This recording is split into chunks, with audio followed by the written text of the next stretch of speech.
Right. So I think we've all been there, right? Like trying to make a payment and it just won't go through. Ugh, it's the worst. But imagine that frustration, like times 10 when it's your business on the line. Yeah, absolutely. And that's actually what we're going to be diving into today. It is. It's how these B2B mobile apps can really make or break a small business. Yeah. And what really matters when it comes to their design. Absolutely. And I think we often talk about these B2B payments in terms of like efficiency and the tech behind it. Right. But we forget about the mental and emotional toll that friction takes on business owners and entrepreneurs. Totally. It can be a big burden. And I think today we're going to be looking at this fascinating case study from WDIR about a small business owner named Maria. Yeah. And she's having some real challenges with B2B payments. Right. And it's so interesting because Maria's story is personal, sure, but it points to a really big systemic issue. Right. With small and medium-sized businesses, or SMBs, they're often overlooked by these traditional financial institutions. Yeah, they are. They're forced to use systems that were really designed for these much larger enterprises, and that's where a lot of these challenges stem from. Okay, so let's paint a picture of Maria's situation. Yeah, let's. She lands this fantastic overseas client. Great. But instead of celebrating, she's hit with this like wave of payment anxiety. Oh, yeah. Every transaction feels like this huge obstacle course, right? Mm-hmm. Like deciphering foreign exchange rates, trying to navigate all these different platforms, and then chasing down late payments on top of it all. Yeah, and it's important to remember that a lot of SMBs like Maria, they don't have these like big dedicated finance teams to handle all of this complex stuff. Right. So they're wearing so many hats already.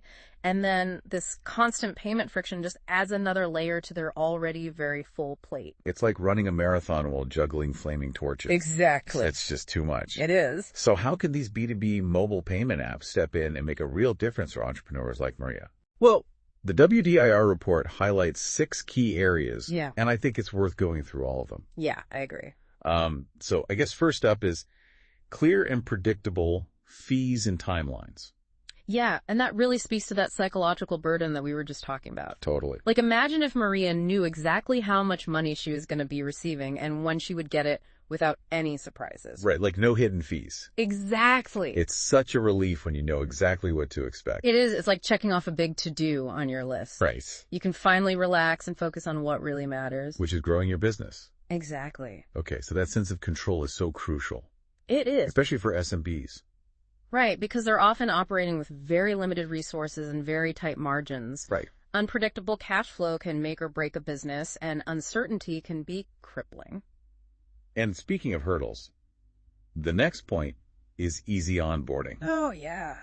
I've been there trying to set up a business account with some of these traditional financial institutions. It feels like you need a PhD in bureaucracy.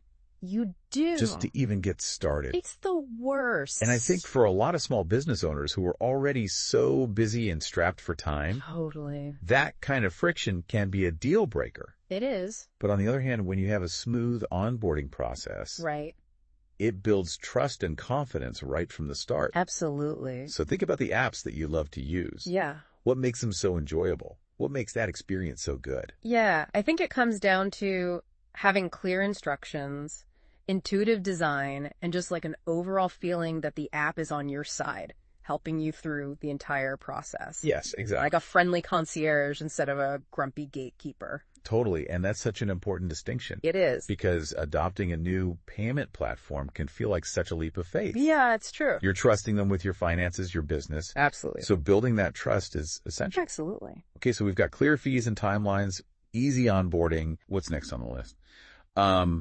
Mobile first design, I'm guessing. Yeah, that one's pretty obvious, especially these days. Right, exactly. But it's worth emphasizing because it goes beyond just making the app work on a smaller screen. Totally.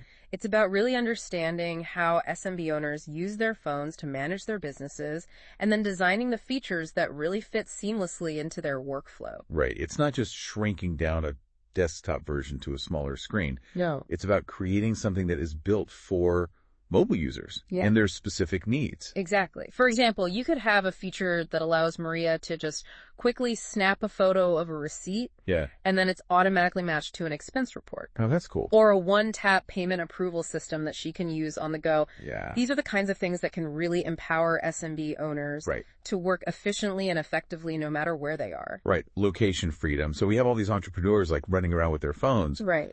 But they're not like, constantly checking their bank balances. Yeah. They need that information to come to them. Absolutely. Yeah. Proactive notifications. Yeah. That's where those come in. Yeah. But it's not about like spamming people with alerts. Right. It's got to be the right information at the right time, and it has to be actually useful. So give me an example. Okay, so imagine Maria's phone buzzes and the notification just says like, invoice number 123 to client X has been paid. Funds will be available in 2 business days. Okay. Short, sweet, actionable. Right. She can glance at it, feel good about it, and move on. Yeah. It's like having a little assistant. Totally. Just like whispering in your ear saying like, don't worry, everything's okay. Exactly. And that peace of mind is so valuable for a busy business owner. For sure. It reduces anxiety, builds trust, and lets Maria focus on her business, not on constantly refreshing her banking app. Okay, so now Maria's client is overseas. Right. Which brings up another really important feature. Uh-huh. Localized payment options. Yeah. This seems like it should be so obvious. It does. But you'd be surprised how many platforms don't offer this. It's true, and it's a huge obstacle for businesses that are trying to grow internationally. Totally. Like, imagine if Maria's client could just pay directly through their favorite mobile wallet. Right. Something like Alipay or WeChat Pay. Instead of having to deal with all those like clunky wire transfers. Exactly. I mean, it seems so simple. It does. But it makes such a big difference. It does for convenience and accessibility. Absolutely. And it shows that the platform really understands the different ways people pay around the world. Right. They're respecting those cultural nuances. Yeah. That can be a huge selling point for businesses that operate in different markets. It shows that you're not just trying to force everyone to use the same system. Exactly. It's about making a platform that works for everyone.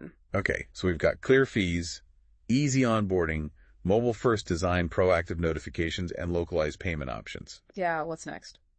Last but not least, human support. Oh, that's a big one. Right. I mean, even with the best platform in the world, people are going to need help sometimes. Absolutely. And when they do, they need to feel heard and supported. Right. Not like they're talking to a robot. No, nobody wants to deal with those automated chatbots or like useless FAQs. Right. It's so frustrating. It's like yelling into the void. It really is. And for a small business owner who's already dealing with so much, that can be really demoralizing. Absolutely.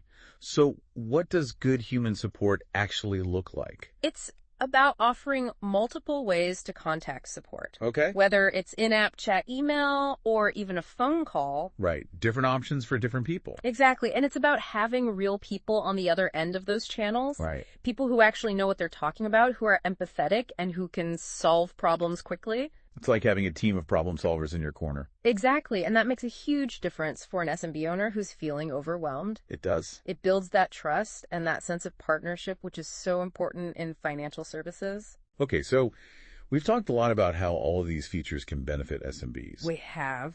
But what about the impact on the payment platforms themselves? Like, why should they go above and beyond to create such a great user experience? That's a great question. We tend to think about user experience as this like nice to have extra. Yeah. But in reality, it's a really smart business move. Okay. When SMBs are happy with the platform, they're more likely to stick around, they use it more, and they tell other businesses about it. Right. Happy customers are your best ads. Exactly. Word of mouth marketing is so powerful, especially for small businesses. And on top of that, a good user experience reduces churn. Oh, yeah. That's huge for any business that relies on subscriptions. Right, because when people feel valued and supported, they're less likely to switch to a competitor. Absolutely. So it's a win-win. Totally. Happy customers lead to a thriving business, and that lets you invest even more in creating those great experiences. It's a beautiful cycle. It is, and that's where the WDIR report's focus on empathy and user-centered design is so important. It is. It's not about making a flashy app with all the bells and whistles. Right. It's about really understanding what your users need and what their challenges are. And then designing something that actually makes their lives easier. Exactly. Putting yourself in their shoes. Yeah, like imagine you're Maria. What would make your life easier? What would help your business thrive? Right. And when you approach product development with that kind of empathy, you're not just building a platform, you're building relationships. And that's powerful. It is. Now, WDIR also had some interesting points about how payment platforms can measure their success beyond just looking at their finances. Yeah. Curious to hear what you think about that. So it's about looking at more than just revenue and how many transactions are happening. Yeah. Things like customer satisfaction scores, net Yeah. promoter score, and even just talking to users and getting their feedback. So really digging deep and understanding how people are actually using the platform. Exactly. Are they finding it easy to use? Are they running into problems? Do they feel supported? Those are the questions that can help platforms figure out what they need to improve. Right. And that's how you create a truly user-centered experience. Okay, so I think it's time to bring it back to Maria's story and talk about some key takeaways. Sounds good. What are you thinking?